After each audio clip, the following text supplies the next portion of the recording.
Welcome to the deep dive.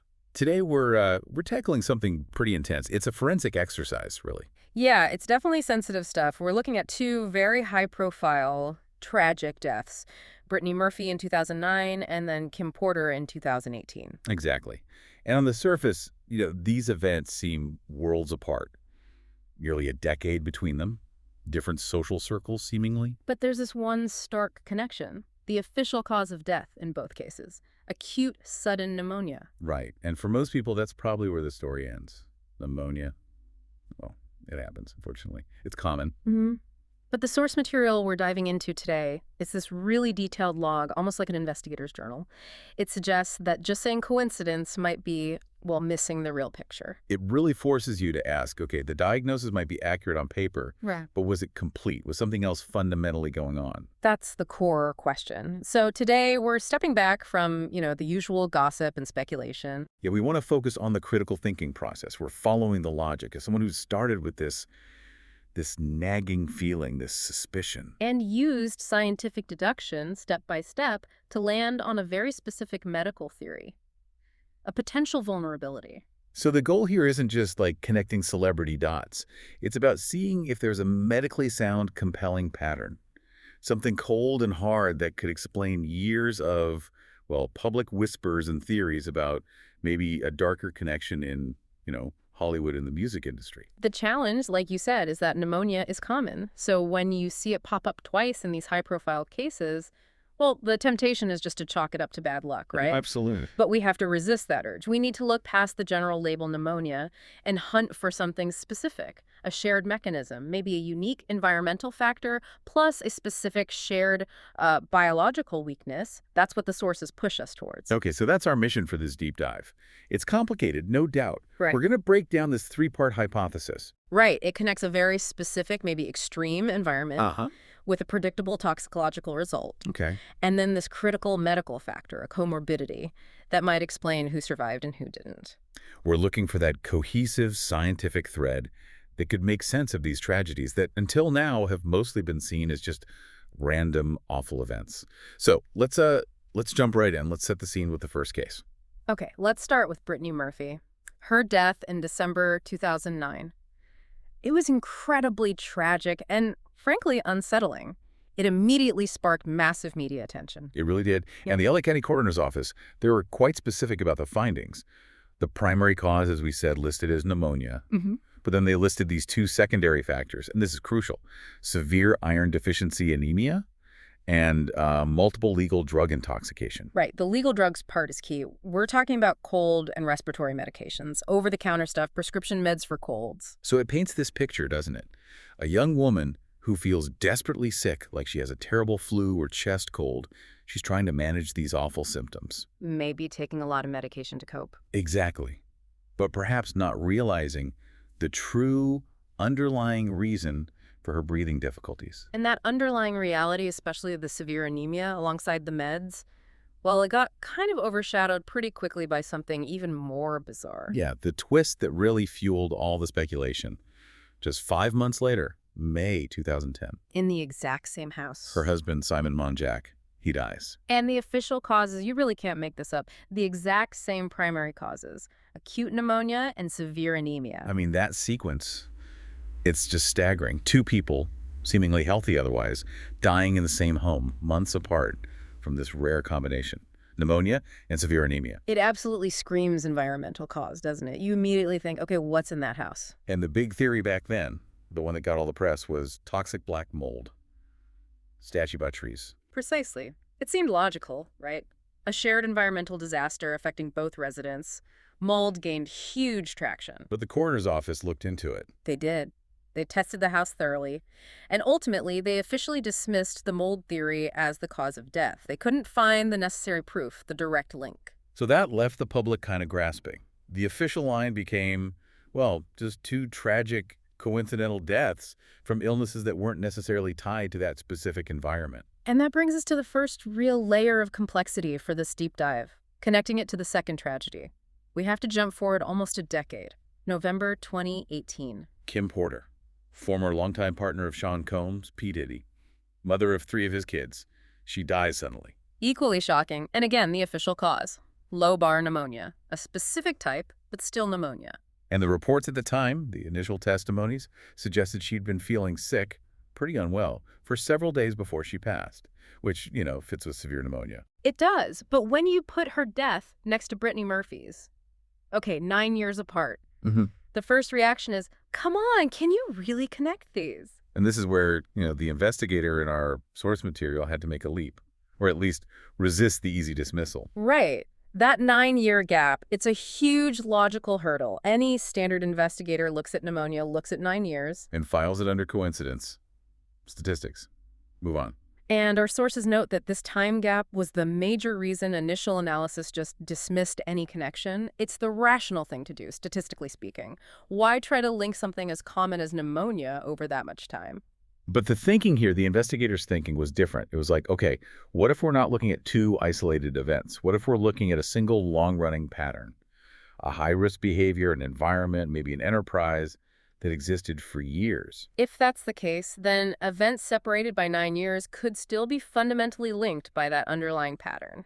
The time gap is challenging, sure, but it's not automatically a deal breaker if the mechanism is specific enough. Okay, so they decide not to dismiss it just because of the timeline. Mm-hmm.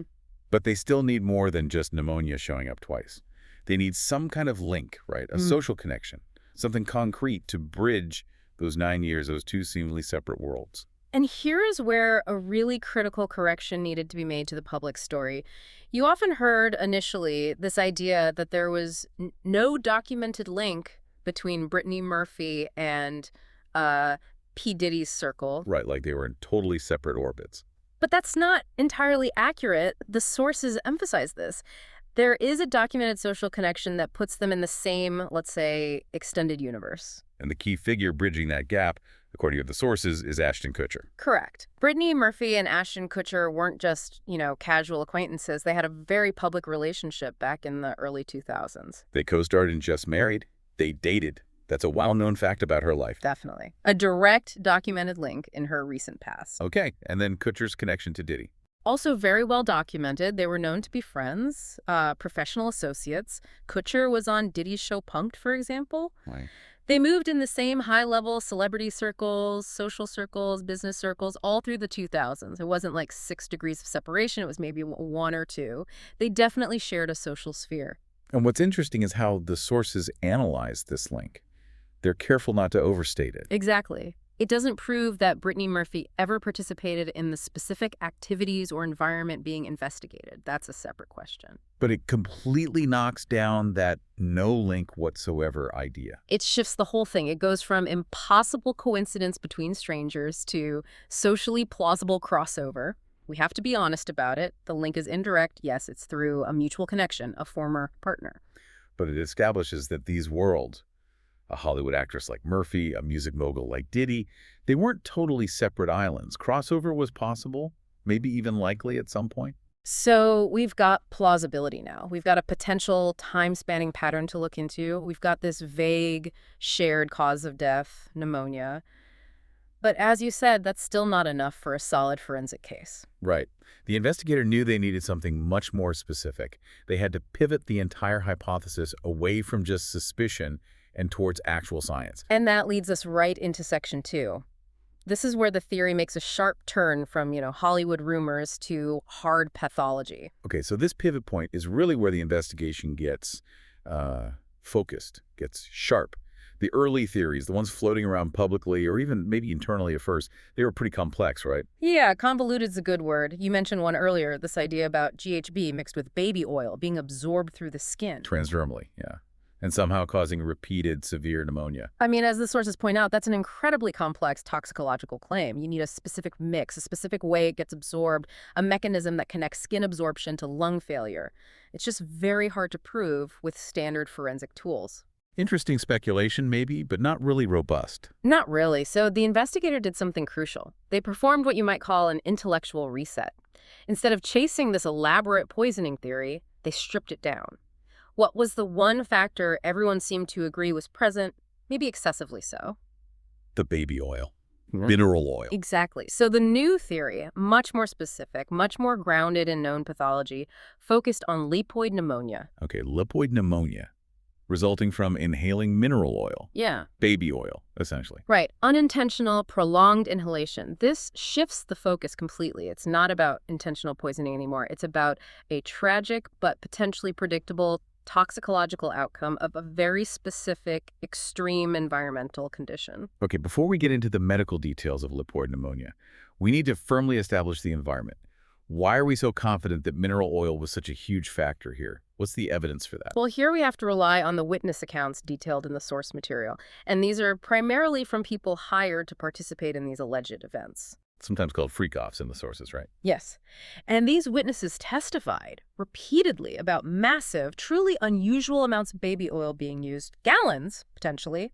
They described scenes where if someone appeared too dry, oil was reapplied immediately, aggressively. So we're not talking about just like a bottle of baby oil for massage. We're talking extreme saturation. That seems to be the picture painted.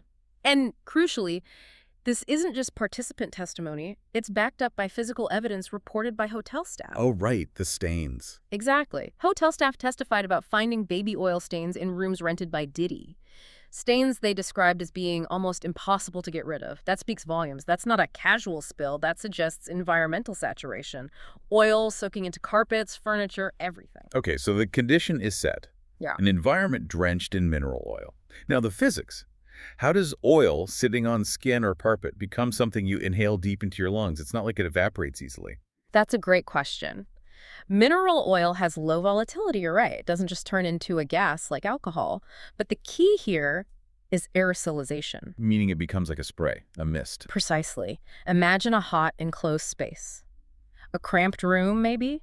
Lots of intense, prolonged physical movement. High body temperatures. Okay. All that movement, friction, heat. It picks up the oil, smears it, and forcefully atomizes it. It breaks it down into tiny microscopic droplets that hang suspended in the air. A fine mist. So anyone in that room isn't just getting oil on their skin. They're walking through, breathing in this persistent cloud of oil particles. That's the idea. For hours, potentially. Unintentionally, constantly inhaling this oil mist. And it doesn't just stay in your nose or throat. These fine particles can travel deep into the respiratory system, right down into the lungs. The air itself becomes contaminated.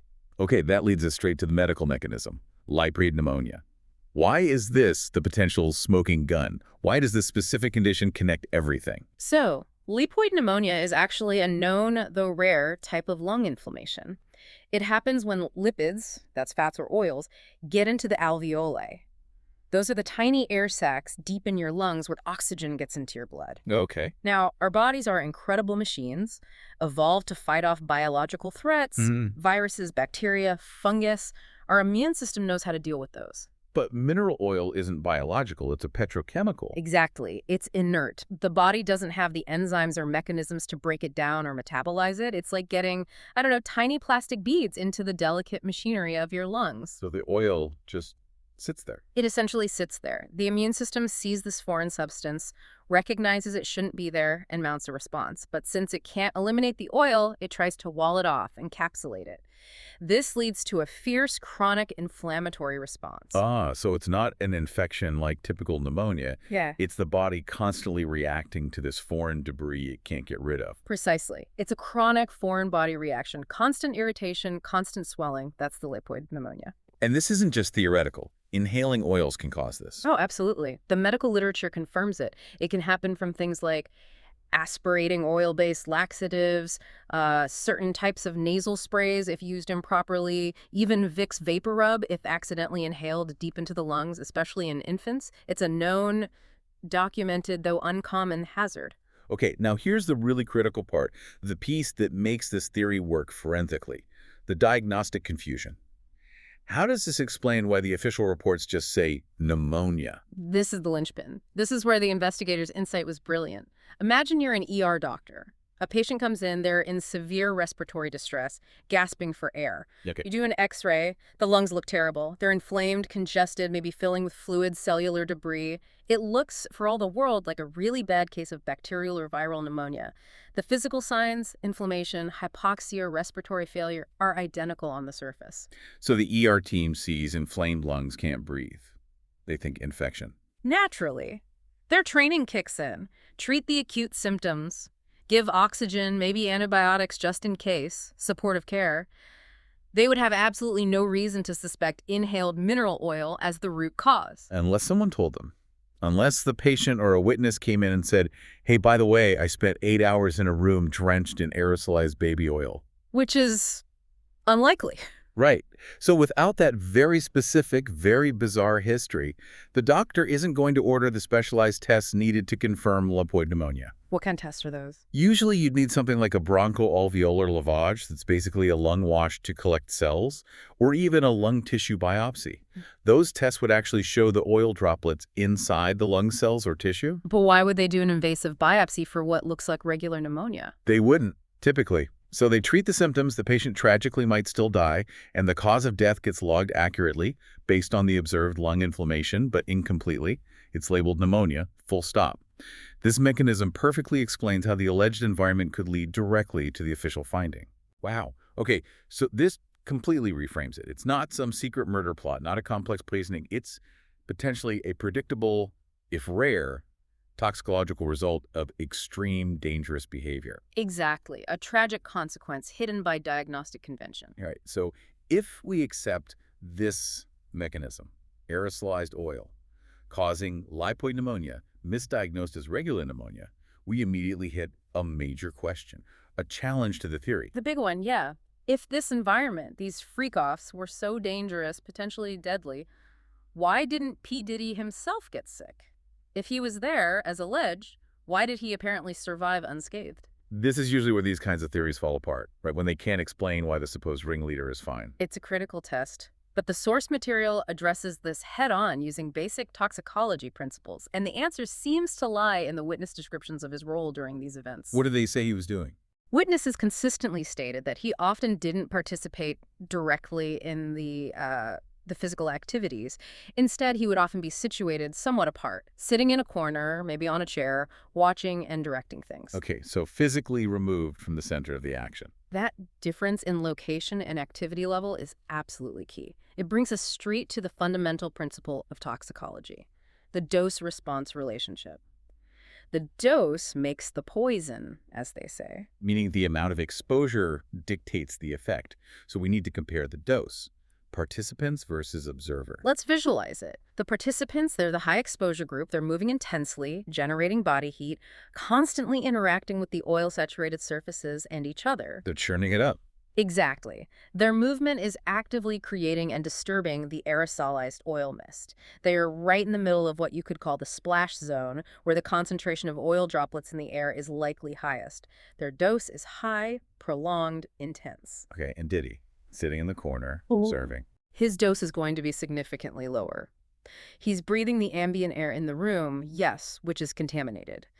But the concentration he's inhaling is likely orders of magnitude less than those in the thick of it. Like the difference between standing next to a bonfire versus standing 50 feet away.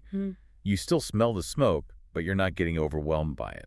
That's a decent analogy. If the air in the active zone is, say, heavily saturated with oil droplets, maybe the air in the corner is only lightly saturated. He's getting a chronic low-level exposure during that event while they're getting an acute high-level exposure. Okay, that makes sense for a single event. But wouldn't years of even occasional low-dose exposure add up? You said the oil is inert, it doesn't break down easily in the lungs. Shouldn't chronic exposure, even lower dose, still cause some kind of lung damage over time, like fibrosis or irritation?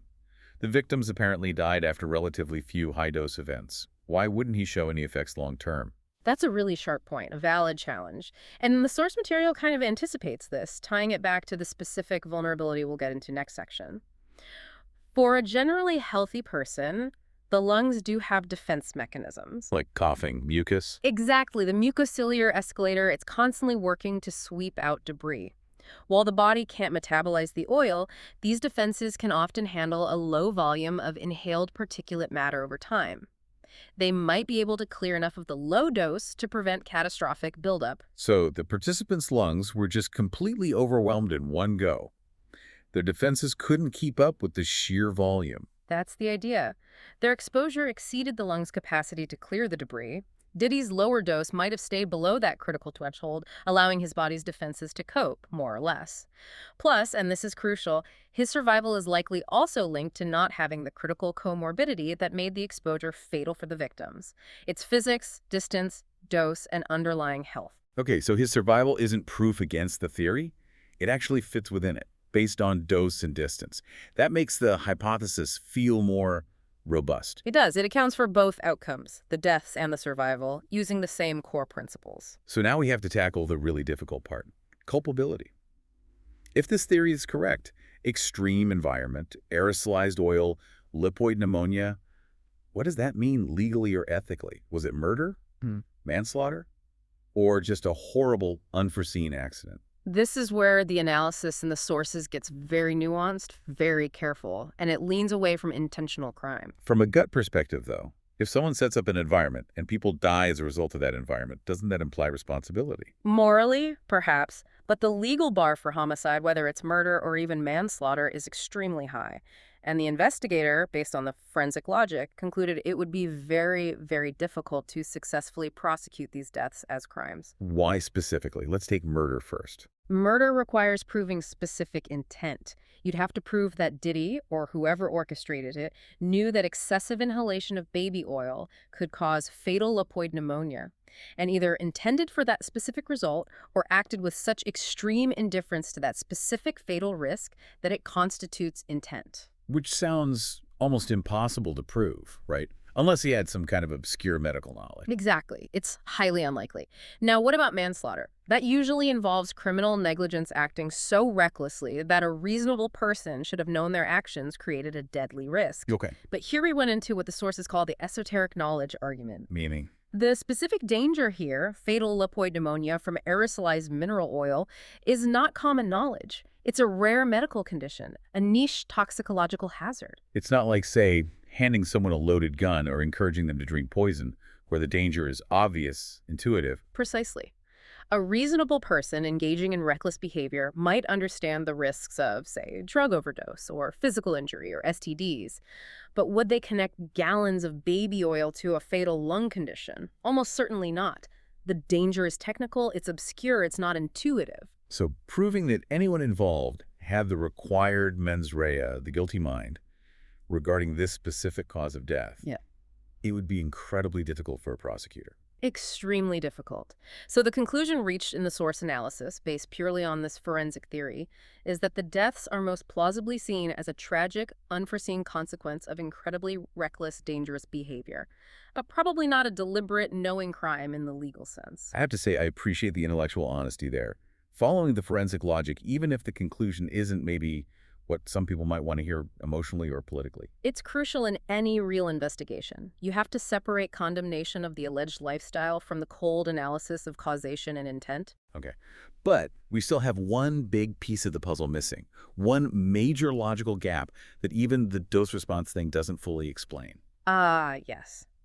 If the male participants, the hired performers, were also in the splash zone, getting that high dose, why did they often survive, while the women, specifically Brittany Murphy and Kim Porter, tragically died? Exactly. If dose was the only factor besides location, shouldn't everyone in the splash zone be equally at risk? That takes us, I assume, to the next critical factor. It does, the compounding medical factor, Section 4. Okay, so we need to explain the survival of the men who were allegedly right there in the thick of it, getting the high dose of aerosolized oil.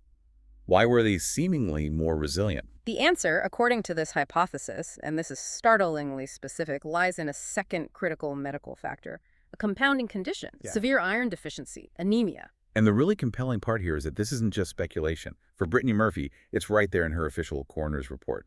Severe iron deficiency anemia, listed as a secondary factor. That's the crucial link. It's the piece that potentially locks the whole theory together, because the medical premise here is profound.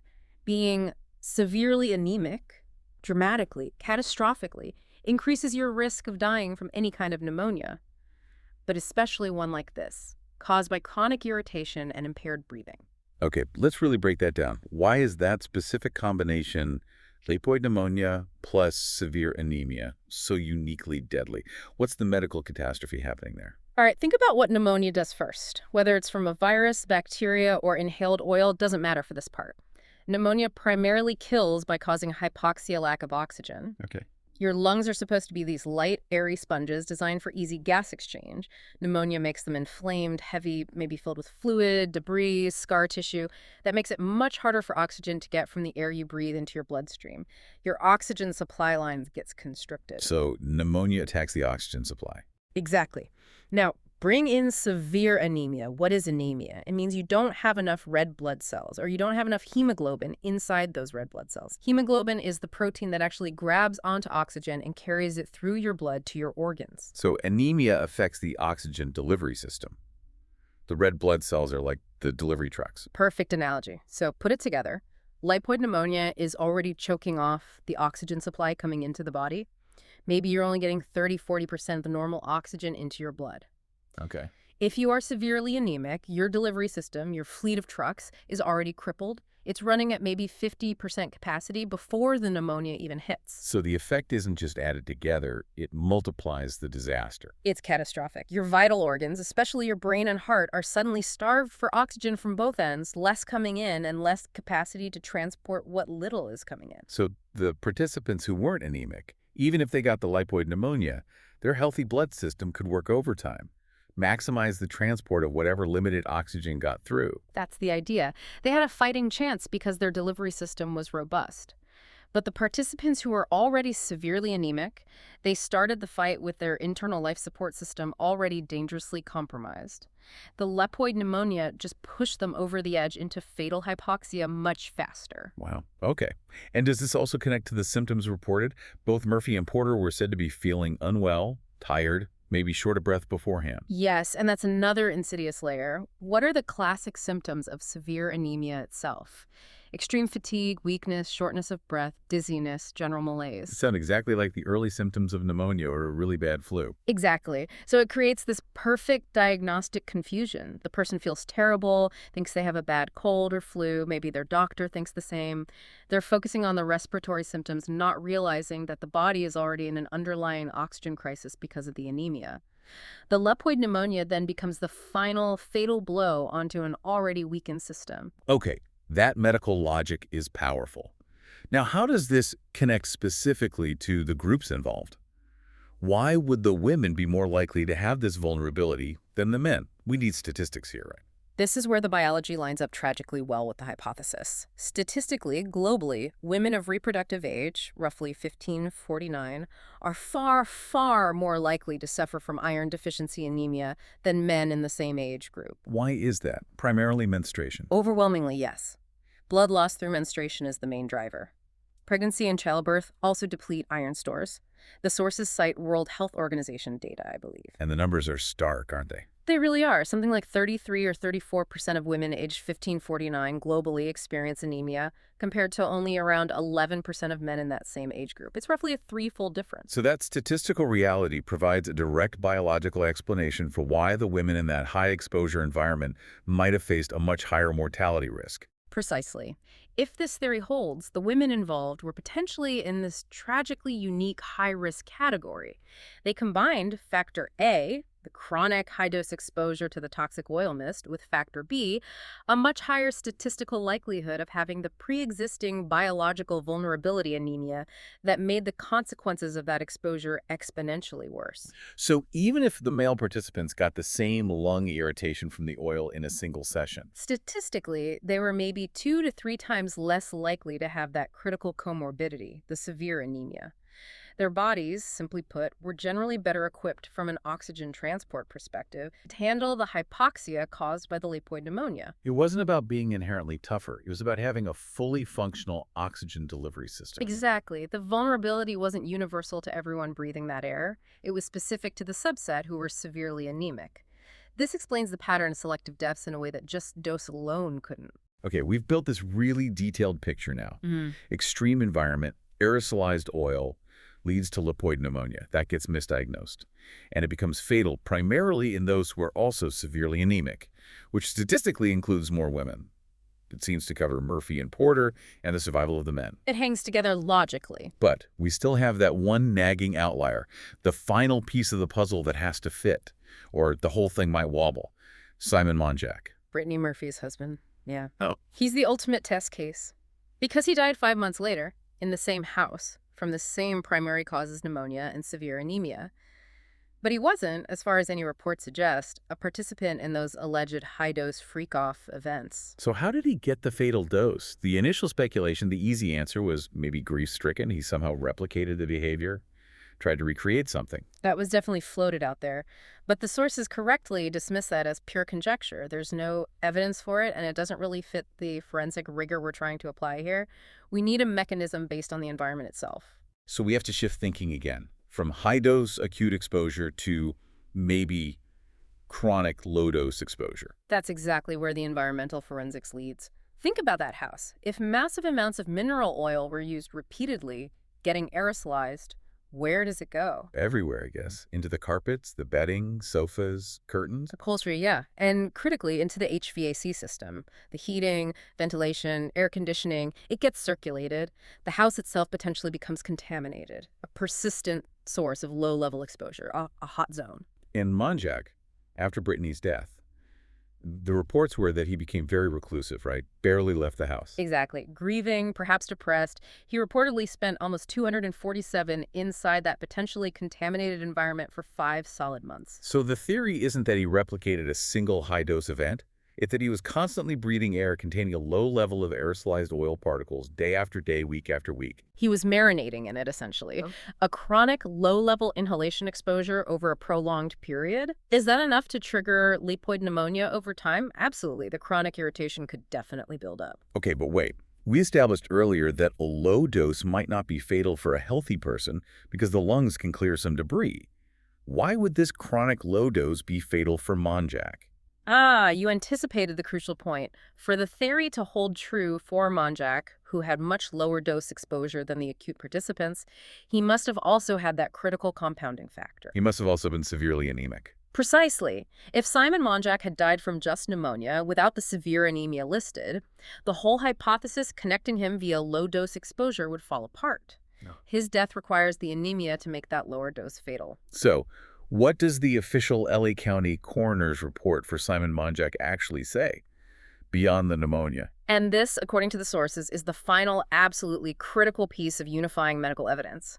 Simon Monjack's report lists the causes as acute pneumonia and, drumroll, severe anemia. No way. It matches exactly. Exactly, the same fatal combination found in his wife months earlier. Wow.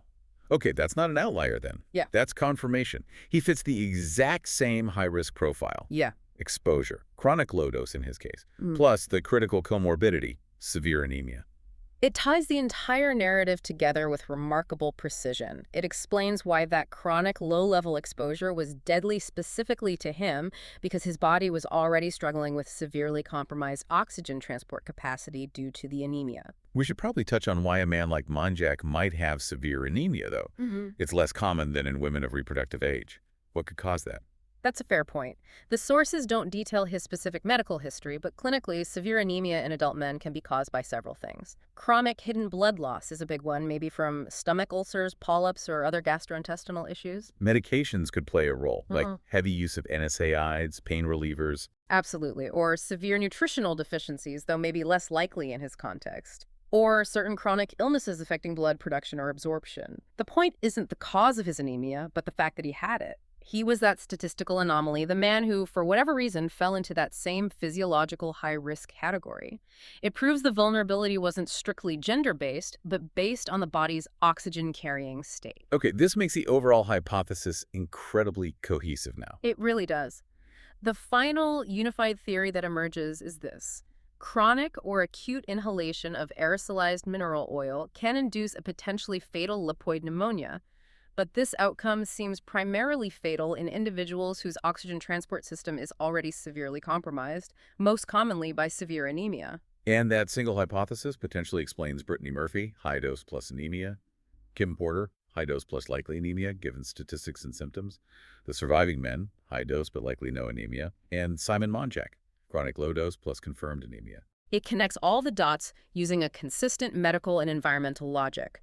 What seem like random tragedies might actually be linked by a very specific shared pathway. Okay, that deductive framework, linking the oil, the pneumonia, the anemia, it's incredibly compelling. It makes a kind of chilling sense. But As we always emphasize on these deep dives, a strong theory is one thing, physical proof is another. Absolutely. A hypothesis needs to be testable, falsifiable. So if this theory is correct, where would an investigator look for that physical proof today? What's the logical next step? The most logical step would be to look for evidence in the survivors. People known or strongly alleged through testimony to have been frequent high-dose participants in that specific environment over a prolonged period. Find someone who breathed that air repeatedly and survived, and see if their lungs bear the marks. Exactly. See if they carry the internal scars predicted by the theory. And the source material specifically points to Cassie Ventura, right? Mm. Based on testimony suggesting he was frequently involved over many years. Yes, she's mentioned as a key potential subject for this kind of investigation, based on the timeline and alleged involvement described in the sources. If the theory holds, someone with that level of chronic exposure would be expected to have lasting lung damage. So what kind of medical examination would provide the evidence? What would they look for? If this were, say, a current forensic investigation, the ideal evidence would come from specialized pulmonary testing. Maybe a high-resolution CT scan of the lungs to look for structural changes, but the absolute gold standard would be a lung biopsy. Taking a tiny sample of lung tissue. And what specifically would that biopsy need to show to basically confirm the hypothesis, to turn theory into something much more solid? Two key things, potentially. First, you might look for evidence of pulmonary fibrosis, that's scar tissue in the lungs. It develops as a result of chronic inflammation, the body constantly trying and failing to heal the damage caused by the inert oil, eventually laying down scar tissue instead. Okay, scarring from long-term irritation? But the second finding would be even more definitive. You'd be looking for the presence of lipid-laden macrophages. Okay, that sounds very technical. Let's break that down. What's a macrophage, and why is finding oil inside it the smoking gun? Think of macrophages as the cleanup crew of your immune system. They're like tiny vacuum cleaners or garbage trucks patrolling your tissues, including your lungs. Their job is to gobble up debris, bacteria, dead cells, foreign particles. Okay, the lungs janitors. Pretty much. Now, a lipid-laden macrophage is one of these cleanup cells that has ingested lipids, in this case, droplets of mineral oil. But remember, the body can't break down mineral oil. So the garbage truck picks up the oil, but Yeah. it can't process it or dump it. Exactly. The oil droplets just sit inside the macrophage. The cell gets clogged with indigestible lipids. Finding these specific cells macrophages stuffed with oil in a lung biopsy would be direct, physical, microscopic proof that mineral oil had been inhaled deep into the lungs repeatedly over time. It would be undeniable evidence of that specific environmental exposure pathway described in the testimonies. It would be a forensic bombshell. It directly links the alleged behavior, massive oil use leading to inhalation, to a specific, observable biological consequence within the lungs. It would lend powerful credibility to the testimonies and to the lipoid pneumonia theory as the cause of death for Murphy and Porter. And it might also explain other things, right? Like rumors or reports of chronic respiratory problems among survivors from that circle. It potentially could, yes. Chronic inflammation and fibrosis from this kind of exposure would certainly lead to long-term respiratory symptoms like coughing, shortness of breath, increased susceptibility to infections. Okay, as we kind of wrap up this really intense deep dive, I want to come back to something you mentioned earlier, the importance of intellectual honesty. Especially with a topic like this that's so loaded with emotion and public fascination. It's paramount. The investigator who developed this theory, according to the sources, wasn't driven by wanting to prove guilt or satisfy some public desire for scandal. The goal was simply to find the causal truth, what actually happened medically and environmentally. And if that truth points towards a specific, rare toxicological accident amplified by a biological vulnerability, Right. rather than, say, a deliberate crime, Then that's the conclusion the evidence supports, regardless of how we might feel about the alleged behaviors that created the environment. We have to be able to separate our emotional or moral response to the lifestyle from the cold, hard analysis of the forensic data. Finding the truth might mean concluding someone is, in a legal sense, more innocent than many people would want to believe, as the source material puts it. it's about rigorously following the how, the mechanism, wherever it leads, irrespective of the who and the feelings surrounding them. Exactly. And the real power of this whole exercise, I think, is showing how applying specialized knowledge from toxicology, pathology, forensic science to events that seem random or just generally tragic can potentially reveal these incredibly specific hidden patterns. It's deductive reasoning at its most potent. So just to recap that logical chain one last time for everyone listening, the hypothesis starts with massive mineral oil use in specific environments. Which leads to aerosolization, the oil becoming an inhalable mist in enclosed spaces with activity. That inhalation, potentially over time or acutely in high doses, causes lipoid pneumonia, chronic inflammation from the inert oil. Which then gets easily misdiagnosed by medical professionals as standard infectious pneumonia because the symptoms look the same. And the critical factor that turns this serious condition into a fatal one, especially for Murphy and Monjack, appears to be severe anemia, the comorbidity that cripples the body's already stressed oxygen transport system. It's a cascade. Environment exposure, specific disease, misdiagnosis, fatal interaction with comorbidity. The big takeaway then, for you listening, isn't just about these specific cases. It's about how sometimes what looks like coincidence might actually be causality, but only when you understand the intersection of a rare exposure and a specific vulnerability. It's the difference between saying died of pneumonia and potentially understanding the precise chain of events that led to it. Absolutely. Knowledge reveals connections hidden in plain sight. And we want to leave you with a final provocative thought to mull over, building on this theory. We mentioned the source material notes. Kim Porter felt unwell for several days before her death. Now imagine if future evidence, like a biopsy from a survivor as we discussed, did show chronic lung damage fibrosis, those lipid-laden macrophages proving sustained physical injury over years from this environment. Okay. How might that discovery, the proof of long-term predictable physical harm resulting from the environment, potentially change the legal view of the behavior? That's a fascinating question. If you could scientifically prove that the environment didn't just pose a risk of an acute rare outcome, but that it actively caused chronic, sustained physical injury to participants over time, Does that shift the needle? Does it move beyond just recklessness? could it potentially elevate the conduct? Maybe towards something like sustained criminal negligence or even endangerment, because the harm becomes more foreseeable, more demonstrable over the long term. The existence of concrete long-term medical evidence of harm in survivors could fundamentally alter the discussion about culpability. It's definitely a compelling angle to consider. Something to think about. Thank you for joining us on this very deep dive.